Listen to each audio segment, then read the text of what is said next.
episode of Brave Sailing, we tour the Mosman Gorge and Daintree Rainforest, starting with a traditional smoking ceremony conducted by Santos from the Kuku-Yulanji people. This ceremony has been a customary welcome for thousands of years, where guests walk through paperbark smoke. Only about this one here because he's the most dangerous one out of the three. Banks or clay banks are usually along the open riverside, and then you've got to watch out for crocodiles and bull sharks to collect it. That's the only problem. Our guide Mel filled us with great information. This region goes from Cooktown down to Townsville. Hello, little fella. But the Daintree is just here, just this section here. She was pretty funny too.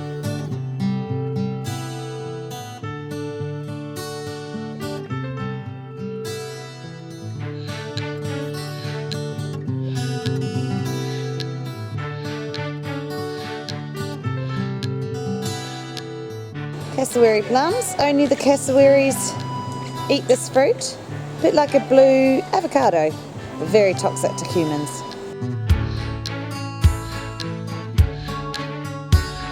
Just ate a green ant. It tastes like sherbet. Tastes like... This one I didn't get the taste. Oh yeah, now I did. Wow, yeah. It's really tart. It's like it suddenly goes on, bursts on you. It tastes like tea at first, and then all of a sudden you get like this sherbet taste. You do. Because I was like, I don't have what sherbet taste. And then you taste it being like, oh yeah. I So that's green ants. Oh, poor things. Imagine constantly having a sherbet bum.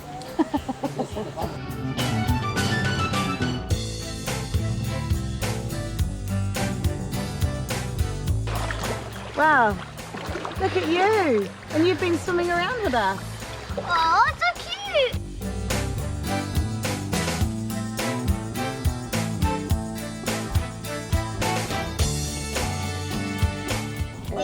So we're here in the Daintree, just going to cross the river.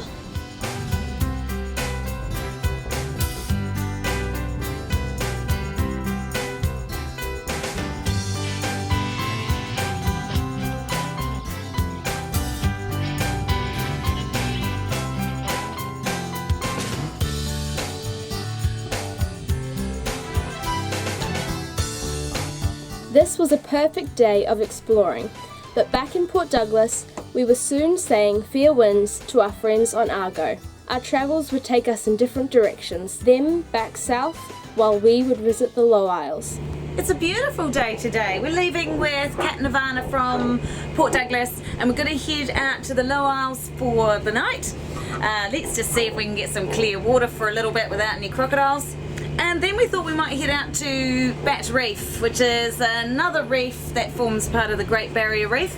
Last night our stern anchor dragged in a little bit of strong current, so that was doing nothing for us. So overnight we ended up with our stern just resting in the mangroves. So we just sank down into the soft mud, which was the makings of a pretty peaceful night, to be honest.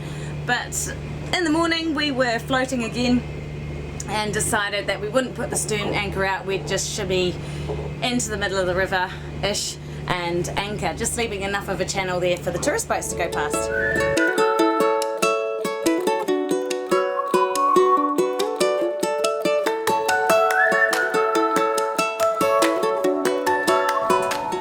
Dave from Kat Nirvana is out doing a bit of a recce for us at the moment, just checking out the bommies around and the reef to see if we can find a good snorkeling spot or a dive site maybe.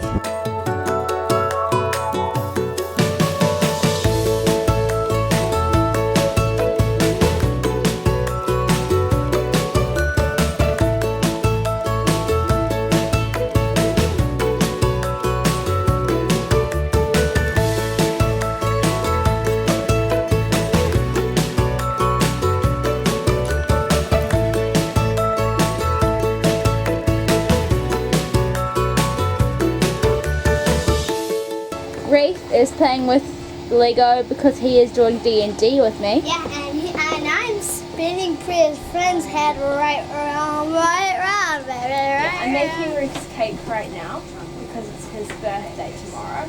We've got some friends on Kat Nirvana and we're going to celebrate with them, which is really cool because otherwise we'll be celebrating it all by ourselves. So do you enjoy living on the boat? At times, but I'm going to go to boarding school in about a year and a half and finish my last 2 years of school there, which will be really fun. What made you think you wanted to do that? Well, living on the boat isn't for everyone, and although it's been really fun and really educational, I want to move off. Yeah. Are you going to boarding school to get the high school experience or to just get off the boat? Everybody needs a cardboard box for their birthday. Yeah. Is it literally a cardboard box? Yeah. Yeah, why not?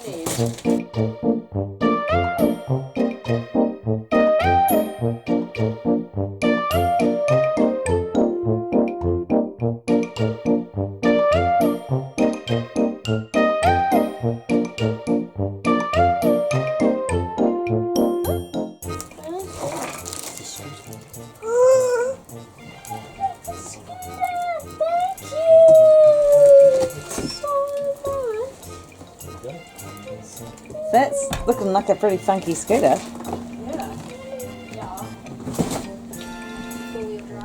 Four-wheel drive. Two-wheel drive.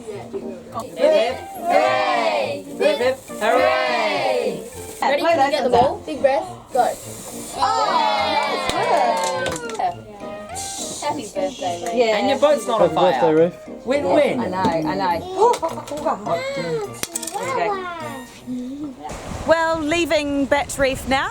We've had a glorious couple of days out there, although the visibility wasn't flash, and I guess it's just because we're still only about 17 nautical miles from the coast. I mean, we've had an awesome time out there. We had Reef's birthday, great time swimming with Cat Nirvana. So we're on our way back now, but Dave and I were just putting the main up, and of course we had to turn towards the reef to do that. And my poor engine just stalled, like it stopped, which is a bit of a pain really, because we're heading towards the reef with the main up. So I had to let it out and take all the power out of the sail and work out what the heck is going on with our engine. Anyway, we kept trying it and it kept stalling, and Dave just quickly nipped to the back of the boat, and sure enough we have a rope wrapped around our propeller. So instead of just getting it off straight away, we've decided to sail a little bit further, sail to the Low Isles where we're going, and we'll just take the sails down early and coast for a little bit. But it's the first time that's happened to us, having anything stuck around our propellers to, stall the engine. I guess we've just got to get used to that, knowing that we're going to head into Indo. There's all sorts of rubbish in the water there, and we hear so many reports of people getting things stuck around their propellers and having to stop and get rid of the debris. So I guess this is just our first practice. We got rope caught around one of our engines, and now Dad's trying to untie that. How's it going, Dad? I've got the easy bit off, I've just now got to get the tight bit off. Okay. Good luck. Wow, the rope looks like it's been in the water for a while. We returned to Port Douglas for just one night. It's a beautiful morning here up the Port Douglas River, but we're going to leave first thing this morning and head up to Cooktown. We miss you already.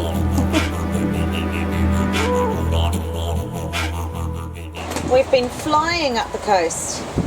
We're only about 10 nautical miles away from Cooktown.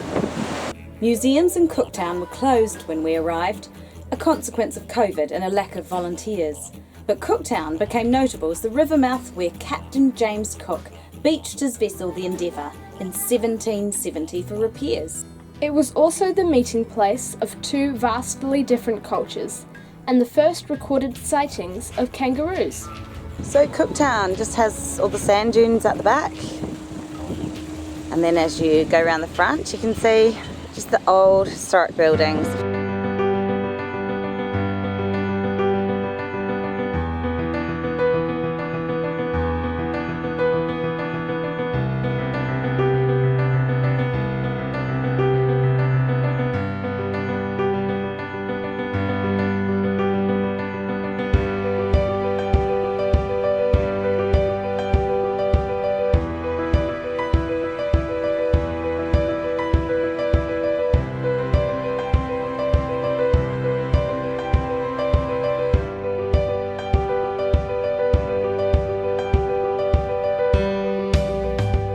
Go to Darwin. Do you think there's one for Darwin?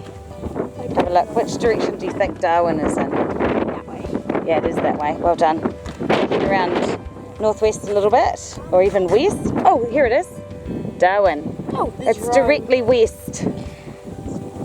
Almost directly west. Goodness, we've got a long way to go to get to Darwin, don't we? Yep. There's also Rome on here. Rome? Fans. I don't think we're sailing to Rome. Not today. We're all packed up, ready for a walk over to Coconut Beach. So that'll be over on the lagoon side of Lizard Island.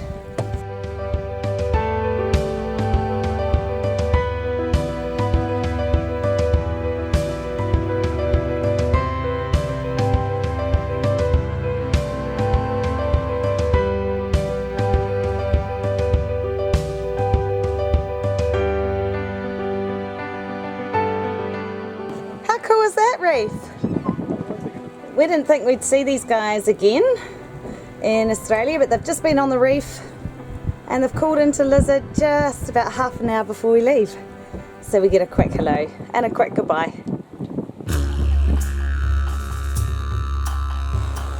Last night was our first overnight passage since we arrived in Australia from Fiji. And now we're going to stop in the Flinders Islands where we can go for a bit of a walk and find some Aboriginal paintings and some caves. I know very little about it, so it's going to be a bit of an adventure. Here's the guys being very brave, anchoring the dinghies out so that you know, we're not stranded high and dry, but it is a bit nerve-wracking going out there when we are most definitely in croc country.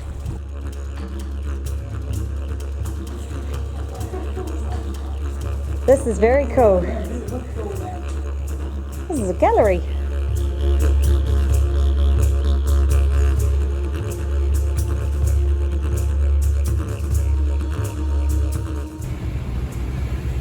Wow, we're at the tip of Australia. Tip of Australia. We are, aren't we? We're going to go and walk to that in a minute, aren't we? Before the sun gets too high. Who knew there'd be so many people here? My goodness. Honestly thought we'd get here and we'd be the only ones. I love coming up to places like this that you just realise you've just literally sailed around that. I know. It's a really cool place. Yeah. Standing at the northernmost point of the Australian continent. Yay, we made it. Coming into Seisia just looks like you're coming into one of the Pacific Islands. Just looks like a normal Pacific Island village.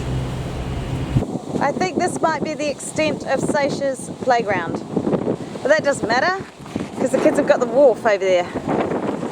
So now we can see all this red earth that is classic for Australia. Everybody here has a full drive. Well, we've had quite a big day. We've turned up at the tip of continental Australia, which is Cape York, the northernmost tip of the continent. And we went and stood with a sign to say we'd done it, and got back in the boats and moved around to Seisia, which is this tiny little town on the northern coast. Just pulled in there for some ice cream, just as you do, drop off some rubbish. Now we're striking out for the Gulf of Carpentaria, and that should take us about 2.5 days, 2.5 to 3 days depending on the wind. We've still got Ozbos travelling with us. They're just out to the side of us, and hopefully we can follow them through the shallow sandbanks leading out of Torres Strait into the Gulf of Carpentaria. So hopefully we have a good trip and the winds persist.